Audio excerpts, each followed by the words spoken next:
मैं शीशफुल यादव ज्ञानदान चैनल पे आपका स्वागत करता हूँ।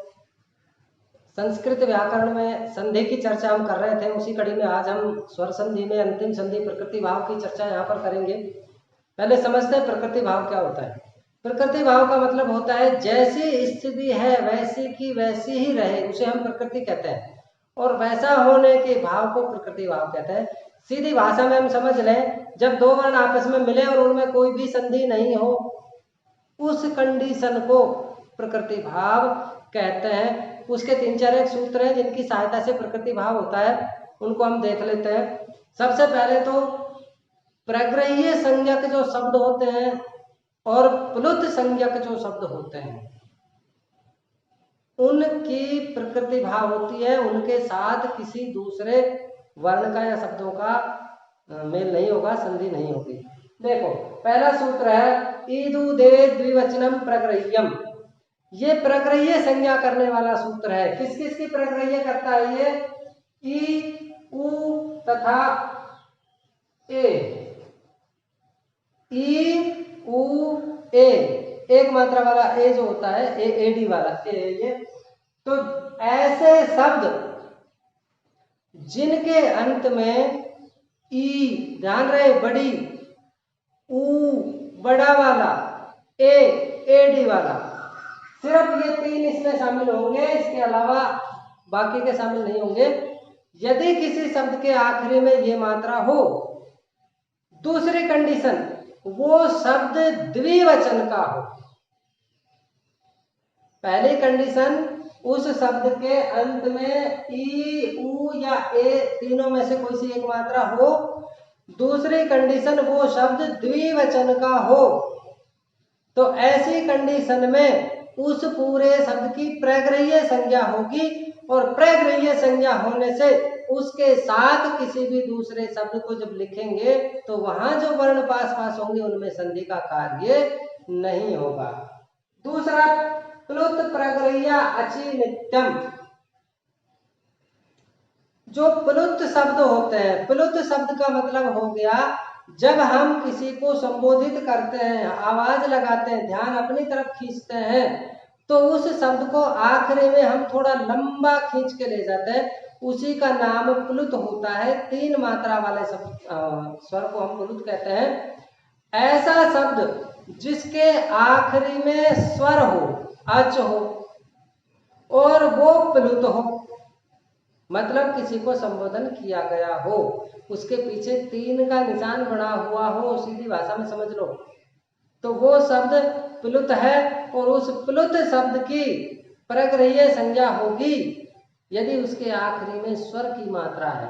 तो यहां देखो, प्लुत की स्वर के अंत होने वाला हो प्लुत, तो उसकी प्रग्रह्य संज्ञा होगी, और प्रग्रह्य संज्ञा होने से उसके साथ संधि का कार्य नहीं होगा। तीसरा सूत्र है अदसोमा। अदस शब्द के पुल्लिंग के द्विवचन,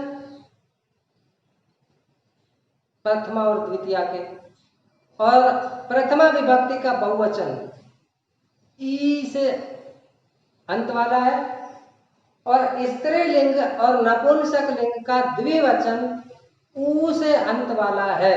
अर्थात अमी तथा अमु, इन दो शब्दों की भी प्रग्रह्य संज्ञा होगी, और इनके साथ आने वाले शब्दों की भी संधि यहाँ पर नहीं होगी, प्रकृति भाव होगा।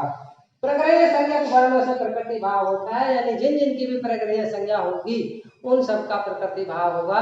एक चौथा सूत्र और मैंने इधर लिख दिया है, निपात एकादनांग। यह सूत्र कहता है कि यदि कोई वर्ण निपात है, निपात होता है जो द्रव्य अर्थ नहीं हो जिस शब्द का, तो उसको निपात कहते हैं। और वो निपात यदि एक अंग वाला हो, सिर्फ उसमें एक ही अक्षर हो, और वो एक अक्षर भी कैसा हो, स्वर हो, अच हो, तो ऐसे एक अक्षर वाले स्वर वर्ण हो, निपात हो, तो उसकी भी प्रग्रह्य संज्ञा होगी, और उसके साथ में प्रकृति भाव होगा, संधि का कार्य नहीं होगा। कुछ एक उदाहरण पर देख लेते हैं। देखो सबसे पहला हरि प्लस एतौ।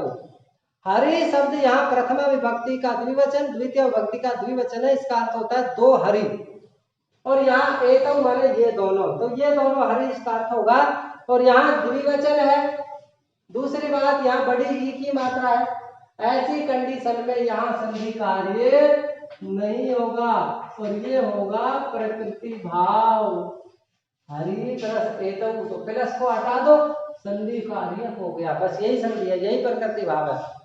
दूसरा विष्णु इमौ, ये भी प्रथमा विभक्ति द्वितीय विभक्ति का द्विवचन का रूप है। और ये इमौ जो शब्द है द्विवचन का प्रथमा भाव। ऐसे गंगा शब्द का द्विवचन का गंगे, तो यहाँ पर गंगे अमू। अमी प्लस ईसा, अदस शब्द का है पुल्लिंग का प्रथमा विभक्ति का बहुवचन होता है अमी। ईशा, ये सब ईश्वर, तो अमी ईशा, इनमें भी प्रकृति भाव होगा, संधि कार्य नहीं होगा। नेक्स्ट देखो, कृष्ण अत्र बाहुश्चरति, तो यहाँ कृष्ण के बाद 3 का निशान लग गया, इसका मतलब ये प्लुत है। और प्लुत की भी प्रक्रिया संज्ञा होगी यदि उसके आखिरी में स्वर है, तो ये स्वर है ए के पीछे 3 का निशान लगा है, प्लुत संज्ञक है, तो इसलिए इसकी भी प्रक्रिया संज्ञा होगी। और यहाँ इस ए और इस ए में संधि का कार्य नहीं होगा, ये सेम टू सेम ऐसे कैसा ही रहेगा, प्रकृति भाव हो जाएगा। निपात एकाजनांग सूत्र की सहायता से जब कोई निपात हो और वो भी सिर्फ एक अंग वाला हो और वो एक अंग भी सिर्फ स्वर हो, ऐसी कंडीशन में उसका भी प्रकृति भाव होगा, अर्थात उसकी प्रकृति संज्ञा होगी और प्रकृति होने से प्रकृति भाव होगा, संधि का कार्य नहीं होगा। कैसे? उ उमेश, तो यहाँ पर संधि कार्य नहीं होगा, बड़ा ऊ नहीं होगा। ऐसे ही ई इंद्र, इनमें भी प्रकृति भाव होगा, संधि का कार्य नहीं होगा। क्यों नहीं हुआ? क्योंकि ये सारे के सारे प्रगृह्य संज्ञा थे। वीडियो को 3-4 बार देखना, तब जाके अच्छे से समझ में आ जाएगा। स्वर संधि आज हमारी कंप्लीट हो गई। सारे 8 के 8 संधि के पार्ट, एक एक संधि को मैंने एक एक पार्ट में बनाया ताकि वीडियो ज्यादा लंबा नहीं बने।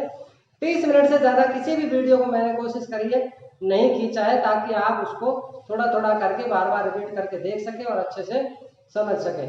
आज की वीडियो में इतना ही। अब नेक्स्ट व्यंजन संधि को लेकर के नेक्स्ट पार्ट में फिर से आपसे मुलाकात करेंगे। तब तक के लिए आप सभी पढ़ते रहिए। पूरा वीडियो देखने के लिए आपका बहुत बहुत धन्यवाद।